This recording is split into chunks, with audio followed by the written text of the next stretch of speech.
The first paper of the morning is entitled F-Region Electric Fields from the St-Santin, France Multistatic Incoherent Scatter Facility by, and I apologize for butchering these names, Pierre Bauer, Blank, Corneck, Teeb, and Testud, and the paper will be presented by Bauer. When we were invited to present our first F-region electric field measurement above St-Santin, only very preliminary data were available from which we drew very definite conclusions concerning the conjugate sunrise effects. Since then, we have gathered much more elaborated data. They seem to be of good quality, but we have become very careful about interpreting them, in particular as concerns the possible conjugate sunrise effects. One word first about the determination of the full ion-driven vector from which we derive F-region electric fields perpendicular to the magnetic field line. The first slide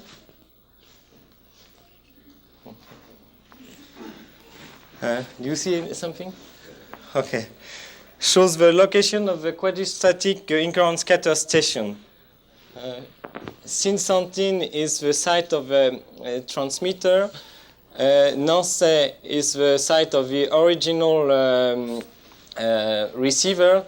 And Mende and Saint-Cassien are the site of the two new receivers. The drift component is determined by each of the receiver, lies along the bisector between the vertical transmitted beam and the receiving beam. Each of the beam can be tilted so as to sweep from, let's say, 85 kilometers to about 600 kilometers. One interesting feature is that around 300 kilometers, the drift determined by Nancy lies approximately along the magnetic field line. The observation was started in Saint-Cassien in December 1972 and at Mende in October 1973. Therefore, we have for some time gathered that data with only two stations, which allows for the determination of one component of the drift perpendicular to the magnetic field, and therefore of one component of the electric field. Next slide shows versus time the projection along the vertical of the drift measurement performed at St-Santin. Yes, it's always above St-Santin, but I mean performed at Nancy and Saint-Cassien on, as you can see, the 14th of February 1973. Taking into account the fact that the Nancy component is practically field aligned, any difference between the two components reflects the presence of an electric field. At this point of the data reduction, so you see the crosses correspond to Nancy, and the dots to Saint-Cassien. We have put the time of conjugate sunrise and the time of local sunrise. So that at this point of the data analysis, with the only noticeable time when we can see electric field, seems to appear between conjugate and local sunrise. We also, looking at the ionogram, could see the presence of spread F. And this, it's why we were excited, because it seems to correspond to the phenomenon described by Carson and Walker on electric field induced by conjugate sunrise. Induced, I mean, in the conjugate E region. Next slide shows the same data in a more elaborated way. For that purpose, we have made a weighted running mean of the data points obtained during a 2 hours interval over the altitude range 250 km to 350 km for the two drift components. We have, after that, deduced the component of the drift perpendicular to the magnetic field, which is implied by the geometry of the system with only two stations. That is, it's about 60 degrees from the east-west direction. So let's say that it corresponds essentially to field in the meridional plane. So you see the data point versus local time. Positive value refer to upward and eastward. We have plotted for comparison the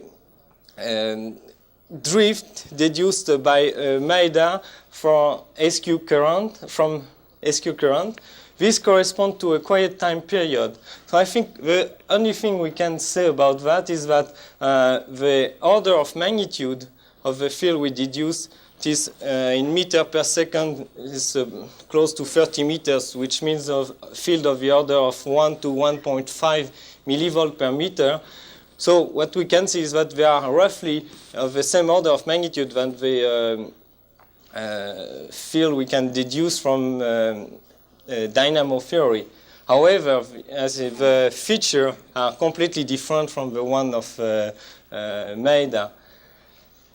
It seems, looking at other data we have, that this evolution of this variation of the field with respect to local time is quite typical of what we see at Nancy. That is a large oscillation during the night with positive value sometime around sunset, and the reversal of the field between, let's say, around the conjugate sunrise, and then during daytime a smaller oscillation. But you see that we see basically the same feature as what we got from the initial guess. That is a large negative wind around conjugate sunrise. But we cannot really infer any correlation between the reversal of the field and the occurrence of conjugate sunrise. It's maybe in, but we cannot do it from that.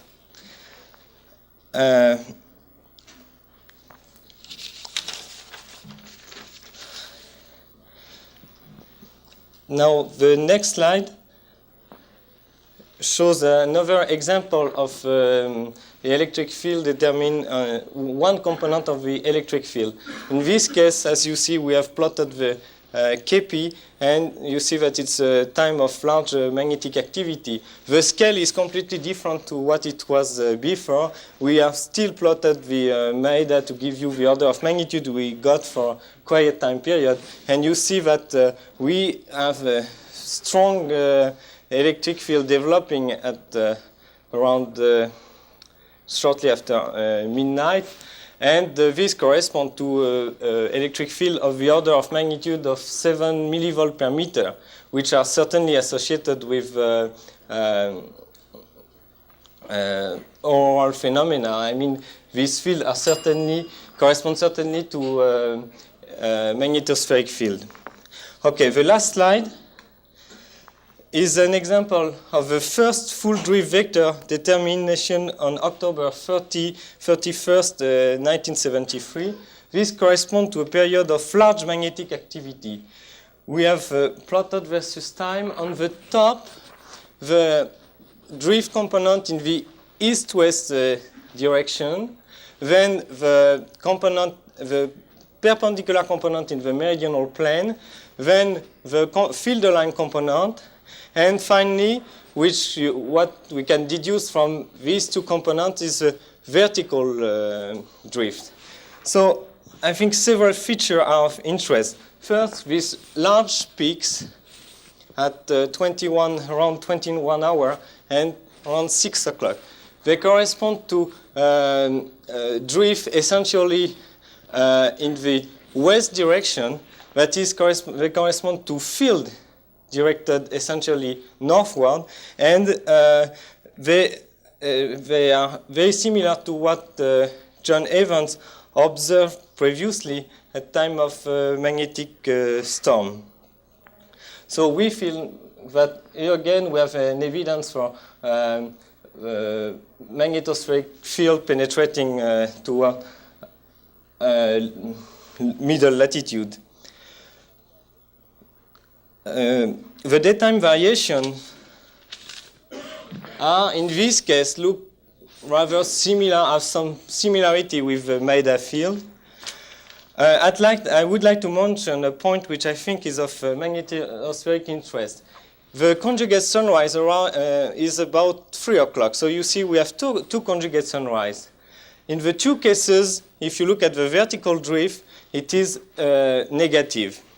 But the first day, it is only due to field line drift, while the second day, as you see the electric field is practically zero, while the second day the reverse is true. It's only due to electric field. And when we look at the ionospheric data, HMF2 and FOF2, the behavior is very interesting. The first day, the 2 days, the HMF2 drops by about 100 kilometers, which is consistent with downward drift. But the first day, there is absolutely no change and even a slight increase of ionization of the FOF2 maximum. While the second day, the FOF2, the density at the peak is divided by 2. Therefore, our interpretation is the following. The first day, we have a flow of ionization along the field line. And while the second day, the ionization is just dropped into a region of larger recombination. Therefore, we think we have an evidence for a possible inter-hemispheric transport from the sunlit ionosphere to the conjugate dark ionosphere. So.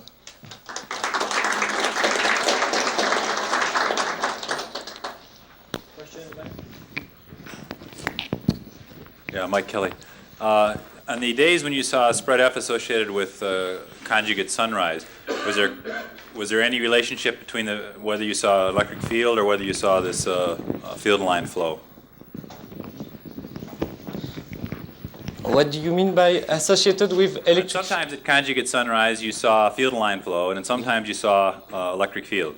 Oh. You also saw spread F occasionally Yes. Associated with conjugate sunrise. Was there any relationship between these? What we can say is that there were a strong electric field when we saw the spread F, but I don't know if we can establish a one-to-one relationship.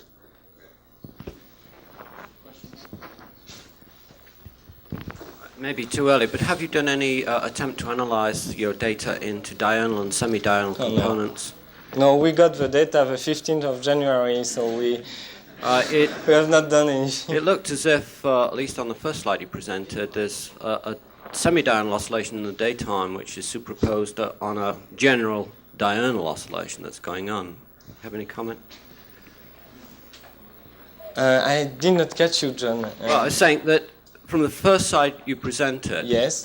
It looked as if there was a diurnal oscillation, but over 24 hours, but during the daytime part, superimposed on that was a semi-diurnal oscillation. Yes.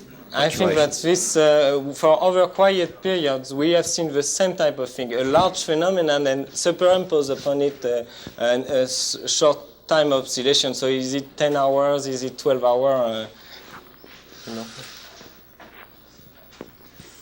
Two comments. For the observations that Benke has been making at Arecibo of electric field measurements, he finds that during the daytime, the plasma drift is consistent with what the dynamo theory of Tarpley and Matsushita would predict, but at night when the E region goes away, the plasma drift departs from that and is much more consistent with the sort of gross behavior you would expect from drifting along with the neutrals, as suggested by Richbeth's F region theory. So one probably should be a little careful about keeping an eye on that and some of these interpretations of nighttime behavior. And the second comment on the conjugate effect, in looking for that in Arecibo data, we find that the electric field measurements show what seems to be a fair bit of geophysical noise. fluctuation above just the error bars on the measurements. And on any individual day, it's rather difficult to see any clean effect you could associate with conjugate sunrise, which isn't surprising. One would sort of expect that to fluctuate a bit from day to day. But if you average a large number of days together, in this case large being about 6, one finds a rather distinct feature in both the north-south and the east-west component normal to the field. One final question.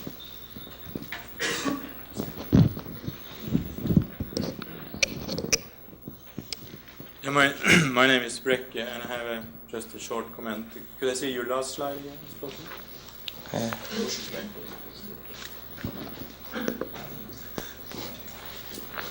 last slide in the last part. Maybe it's gone. It was this large switch you saw in your, I think it was in your north-southward drift. Yeah, it's this one here. At the top. We happen to have an experiment going in Chattanooga at the same day here. And just when this starts, we see a large precipitation in the daytime over Chattanooga. So I think that this strong switch he sees here in his velocity is related to a substorm somewhere in the auroral zone in the northern Europe. It should be about, this should be about Kiruna midnight, I would guess. So I would guess this is related to a substorm up there, and that's in agreement with the daytime precipitation we see, which occurs in Chattanooga when there is a substorm at midnight in Europe. So it's I think it's an interesting coincidence in experiments.